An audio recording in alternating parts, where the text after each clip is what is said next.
Hey, what's up, everybody? I'm Jerry, and this is the Simply Cyber Report powered by LimaCharlie, the top cyber news stories you need to know about right now. Threat actors are hiding malware execution under another legitimate Windows support binary. The werfault.exe program is used for Windows error reporting, but unknown threat actors were recently seen in the wild executing remote access tooling on victim machines and hiding behind it. Presumably delivered through typical phishing attack vectors, Stage 1 of this attack finds victims opening an ISO file that launches the werfault binary. Now, werfault uses faultrep.dll normally, but the threat actors use a DLL side-loading technique to hook the fault rep with a malicious version. This version of the DLL has custom APIs that call system function 032 from the advapi32.dll. This is an undocumented function used for RC4 encryption. K7 Security Labs that published the research manually decrypted the payload and found it to be a widely available remote access Trojan called PuppyRat. Victims believe werfault is running, but it's PuppyRat, which is attempting to make a C2 connection. At time of reporting, the C2 infrastructure is not up right now. From the land of finally, AWS has announced all S3 buckets will automatically be encrypted by default. The utility is touted as being completely transparent to consumers and users of S3 buckets. As objects are put into the bucket, they are given a unique key, which is used to encrypt the data alongside an encryption process with a root key. The ability to encrypt with customer-provided keys or AWS Key Management Services keys still remains a viable option. Note, this is a server-side encryption only, and client-side won't be affected by this update. But if you'd like to encrypt client-side, client libraries such as Amazon S3 Encryption Client is available from Amazon. It's important to note that existing S3 buckets will not retroactively have encryption applied on the server side. So if you want to take advantage of this feature and functionality, you will have to manually intervene and enable it. Threat actors continue to leverage what works best, and in this case, the effective blend of malicious Android apps, spyware, and financial creds.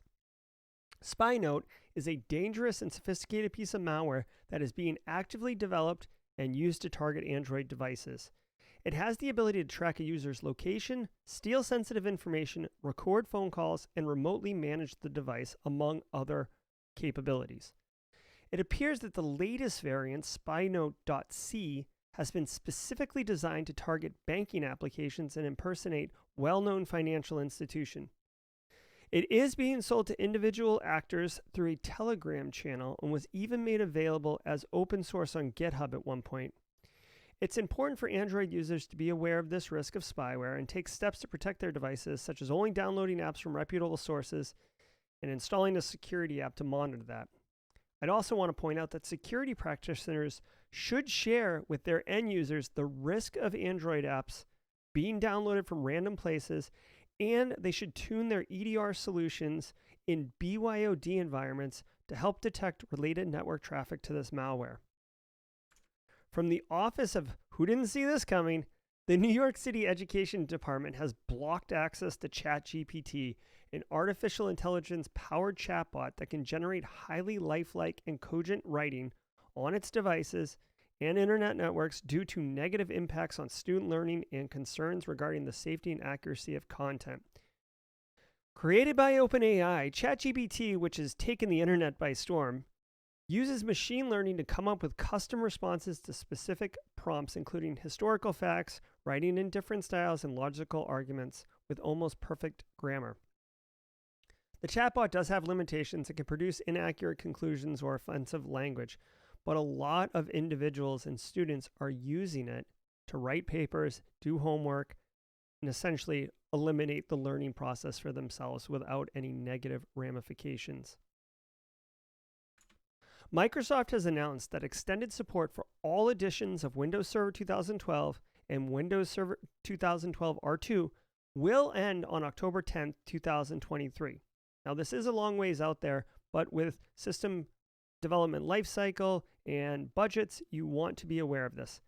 This is absolutely a drop-dead date, as Microsoft already gave a 5-year extended support from the original end-of-life date in 2018 so businesses can make the transition. Once the end of extended support is reached in October, Microsoft will no longer provide technical support or bug fixes for any issues that may impact the stability or usability of servers running these OSs. Now, customers who do wish to keep their on-prem Windows Server 2012 servers running and receiving security updates will have options. They can either upgrade to Windows Server 2022 or purchase Extended Support Updates, ESUs, which will provide them with up to 3 more years of security updates and renewable every year until October of 2026. This will have a cost associated with it, though. Alternatively, you can migrate your database and applications up to Azure Virtual Machines, which will also provide them with extended support updates for 3 years after the end of the support, essentially moving off of the 2012 server operating system. It's important for customers to be aware that running apps and data on unsupported versions of Windows Server creates significant security risks. As vulnerabilities are discovered, as exploits are written, if they're not being patched, you're just increasing your attack surface. I do want to point out that extended support updates for Windows Server 2008 R2 will reach end support on January 10th, 2023, which would be tomorrow as of recording this. So if you are running 2008 R2 in your environment, you are definitely at risk. I know many an IT director has kicked the 2008 R2 and 2012 server upgrades down the road because of how big a lift it is and how it can impact certain applications, but the clock has run out and it's now a cyber risk issue. Remember to check out simplycyber.io/streams to get longer form, deeper dive cyber threat briefings every weekday morning. I'm Gerald Dozier from Simply Cyber. Consider yourself armed with knowledge.